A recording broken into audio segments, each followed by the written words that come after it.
karena memang itu makanan sihir. Makanan setan itu seperti itu. Jadi dia harus kembali kepada Allah. Jelas peta hidupnya. Dan tentu jadikan Al-Quran sebagai rujukan utamanya. Ini bagi yang, maaf ya, sebagai yang muslim. Ini seperti itu. Dan bisa berulang. Apanya? Kalau penyakit akibat sihir bisa berulang? Bisa kalau orangnya mengembalikan lagi sihirnya. Karena sihir kan punya kadaluarsa. Oh, sihir ada. Iya, ada kadaluarsanya. Maksudnya kayak gimana tuh, Pak? Tergantung perjanjiannya, mau disihir berapa lama ini. Disiksa berapa lama. Ada yang bulanan, ada yang tahunan, bahkan ada yang cuma harian aja. Hei, zaman sekarang cari duit itu tambah susah, katanya. Tapi saya nggak setuju, ya. Karena sebetulnya tidak sama sekali. Mungkin hanya belum ketemu jalannya. Di buku Profit Maker, halaman 84. Ya. Di sini saya sudah sampaikan, batu kali, koran, kemudian daun pisang, itu ternyata dijual di Shopee. Coba Anda cari daun. Oke. Pak Ustadz, kalau misalnya penyakit sihir itu benar-benar ada, jadi segmen ini benar-benar kita khusus bahas masalah kalau sihir itu benar ada ya, supaya masyarakat teredukasi dan tahu apa yang kita lakukan supaya kita bisa mencegah, supaya kita nggak kena penyakit akibat sihir. Mendekatkan diri kepada Allah, kepada Tuhan ya. Dan sih tanya itu aja. Nggak usah kita bunuh semua kelamang yang ada di situ. Nggak usah. Atau ular. Nggak usah ngurusi itu. Kalau bisa nggak usah ngurusi apapun yang menjadi wadah buat nakut-nakuti manusia dari setan. Itu kan it's just the point ya. Iya, karena itu cuma buat nakut-nakuti. Seperti yang Allah firmankan di surat Ali Imran, "Innama dzalikumus syaiton yukhawifu awliya. Wala takhafuhum wa khafun in kuntum mu'minin." Itu adalah setan yang menakut-nakuti kalian bersama teman-temannya. Jangan takuti mereka, takutilah aku kalau kamu benar-benar beriman. Jadi nggak usah digubris. Ini kan prinsip tauhid juga, prinsip iman. Oke, Pak Ustadz. Lalu kalau misalnya kita ngeliat kayak gitu kan, supaya orang-orang di rumah tahu kayak gimana sih ciri-cirinya seorang itu terkena sihir. Oh, banyak ini di sini nih. Karena itu sihir kan banyak metode ya, Dok ya. Ada banyak sekali lah metodenya. Nah, kalau Pak Ustadz bilang banyak, takutnya itu mereka itu semuanya itu bias, Pak Ustadz. Yang mana yang sihir, yang mana yang medis. Memisahkan antara medis dan sudah pasti ini sihir.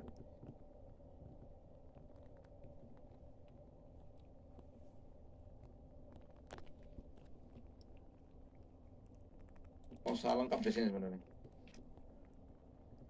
Jadi kalau sihirnya ini kembali lagi ke diagnosa ya, Dok ya. Kan tadi di sesi pertama nanya gimana saya diagnosa sihir ya. Kok bisa tahu itu sihir? Pertama memang dengan firasat, yang kedua dengan tanda-tanda. Kalau saya mengatakan sihir itu begini, ada hasil, tidak ada sebab. Ada sebab, tidak ada hasil. Itu yang definisi sihir, penyakit sihir ya. Saya katakan penyakit sihir, bukan sihir. Penyakit yang karena sihir itu ada hasil, tidak ada sebab, ada sebab, tidak ada hasil. Kayak contoh tadi itu, paku masuk kok ada di kaki, masuk dari mana? Saluran pencernaan tidak mungkin dong masuk ke kaki, iya kan? Kok masuk nyangkutnya di tangan? Atau saya bertanya ya, mungkin lebih spesifik, Ustaz. Yang tadi yang kita temuin dari 6 tadi, itu ada apa yang penyakit akibat sihir? Ada. Yang mana, Pak? Yang pertama, ibu pertama, sama yang terakhir, yang mbah-mbah itu. Kenapa Pak Ustadz mengatakan karena yang pertama itu akibat sihir? Yang mbah-mbah ya? Yang satunya kalau yang dokter ini, yang dokter diagnosa ada gejala stroke itu ya? Iya. Nah, di referensi saya, penyakit sakit itu tadi apa? Sebagian bukan stroke ya? Lupa apa stroke tadi itu? Yang beliau katakan sakit dari ujung kepala sampai kaki sebagian. Kalau di dalam kitab referensi saya itu masuk kepada ciri-ciri sihir madfun namanya. Madfun sihir yang dipendam. Ya, pokoknya ciri-cirinya itu. Kalau yang saya ambil pertama kali, selain kerasukannya ya, sakit, perutnya yang kencing, sakit pinggang gitu. Itu mirip santet delima putih kalau di Nusantara, yang bikin susah pipis, susah BAB, Tapi saya sedikit ini nggak apa-apa ya Pak Ustadz ya. Kalau menurut pandangan saya pribadi, sebagai seorang dokter, menurut saya itu pure medis. Whatever, it's okay. Apa yang dilakukan Pak Ustadz kan nggak ada yang salah. Cuma meruqyah, mendoakan, mendekatkan dia kepada Tuhan. Ingat loh, penyakit ini kan adalah salah satu juga cara untuk mendekatkan kita kepada Tuhan. Iya memang. Saya itu Pak Ustadz ya. Saya itu Pak Ustadz. Kadang-kadang itu lupa dengan Tuhan. Tapi begitu sakit, doa saya itu jadi lebih kencang. Saya pikir bukan hanya saya. Ini semua orang juga seperti itu. Jadi sebenarnya sakit itu adalah karunia juga supaya kita mendekatkan kepada Tuhan. Iya betul. Jadi saya pikir nggak ada yang salah untuk masyarakat. Cuma medisnya juga harus dipikirin. Iya, saya lagi-lagi enggak Malah menurut saya menafikan pada medis kasus itu. pada kasus ini menurut saya medis duluan. Bismillahirrahmanirrahim. Assalamualaikum warahmatullahi wabarakatuh. Kepada anda hamba pilihan Allah, anda yang semoga adalah ahli surga Allah, anda yang diberi oleh Allah hati saling mencintai karena Allah, anda yang insya Allah bahagia dunia akhirat. Kami sampaikan kepada anda, ini ada program besar di Pontianak, yaitu program pembangunan Masjid Askaf, yang bersama masjid ini juga ada program pengkaderan guru-guru ngaji mulai dari Al-Quran dan fikih-fikih dasar, yang kelak mereka akan disebarkan untuk menyebarluaskan dakwah Islam ke penjuru-penjuru, pelosok-pelosok perkampungan yang ada di Pontianak khususnya. Ini suatu hal yang amat agung, proyek besar, proyek raksasa. Maka semoga anda bisa bergabung dan jangan mau ketinggalan. Bergegaslah, potong rezeki anda. Kalau anda belum punya, ajak orang lain yang punya rezeki untuk bisa bergabung. Anda mendapatkan pahala yang sama. Langsung saja ke Bank Syariah Indonesia, nomor rekening 57008 70008 atas nama Masjid Askaf, dan semoga Allah milih kita untuk bisa bergabung di dalamnya.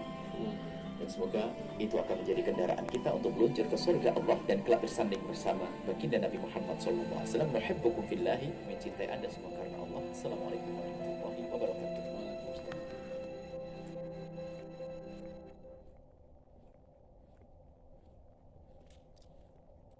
Menurut dokter, menurut saya ruqyah duluan. Beliau Sambil di medis. gini Pak Ustadz. Karena ruqyah itu jauh lebih mudah daripada medis. Iya. Ya maksudnya ruqyah sambil jalan. Ya, ruqyah sambil jalan, ya semuanya sambil jalan, nggak mungkin selesai dulu. Maksud saya sambil dibawa ke medis. Sambil bawa ke medis, tapi menurut saya itu karena medis ini kan needs time, butuh waktu. Pemeriksaan lab aja kan butuh waktu berapa waktu, jam atau hari, ketemu dengan dokternya, konsul lagi, berobat lagi. Sedangkan ruqyah ini kan ya kita ke telepon aja langsung sampai rumah 1 jam kemudian kita bisa di ruqyah kayak gitu. Iya. Jadi kalau misalnya yang dikedepankan adalah, memang benar sih, pasti ya dengan Tuhan yang nomor satu. Tapi kalau kita kedepankan seperti itu dan akhirnya kita lupa medisnya, akhirnya nggak jadi sembuh. TIA itu adalah salah satu, atau stroke ringan, itu adalah salah satu tanda-tanda untuk stroke menjadi lebih berat. Iya. Nah itu dia. Yang kita takutkan kan adalah ya dia melakukan ya pengobatan medisnya dilupakan dan akhirnya penyakitnya tambah parah. Oh enggak, di Arsada Dayadaka kita tidak boleh melarang pasien itu ke medis. Bahkan kita sejajarkan sama ya antara pengobatan medis dengan ruqyah. Istilahnya kalau mereka ke situ sudah buntu pun, kita selalu undang tim ahli medis kita. Atau kadang kita merujukkan kepada rumah sakit yang memang bisa merawatnya dengan baik. Kalau di Purwokerto kita sering banget merujuk ke beberapa rumah sakit yang bagus di situ, pelayanannya dan lain-lainnya. Apalagi rumah sakit yang memang bisa menguatkan kolbu dan mendukung praktek ruqyah syariah. Itu bagus, itu bagus. Jadi kan kayak double impact. Jadi kita tidak pernah istilahnya kayak memonopoli ya. Pasien datang, udah di ruqyah aja, nggak boleh ke medis, nggak boleh kayak gitu, karena itu termasuk tradisi jahiliyah. Iya, itu kan Pak Ustadz. Makanya saya sampaikan ini biar ditonton sama pemirsa. Oknum di luar sana itu banyak yang justru menyalahgunakan. Oleh karenanya saya sekali lagi tekankan, saya berdiri di tengah, memahamkan orang yang terlalu mengait-ngaitkannya kepada hal gaib, dan juga meluruskan orang yang nggak percaya. Karena sihir ya memang mau nggak mau ini bagian dari firman Allah di dalam Al-Quran bahwa efek penyakit sihir itu nyata ada. Gitu. Saya juga berusaha membahas ini supaya masyarakat Indonesia yang nonton ini juga yang nggak percaya jangan nggak percaya banget, yang percaya jangan lebay. Gitu. Ya itu sebenarnya kita di tengah-tengah dok. Kalau tadi dokter mengatakan kenapa kok bisa? Karena ini resikonya tinggi, Pak. Iya memang, firasat saya mengatakan itu memang sihir betulan. Oke. Pak Ustadz, saya Itu yang siapa yang nangani? Bu Winarsi. Bu Winarsi. Mungkin dia yang lebih paham apa gejala-gejala. Saya punya satu cerita unik. Ini kisah nyata.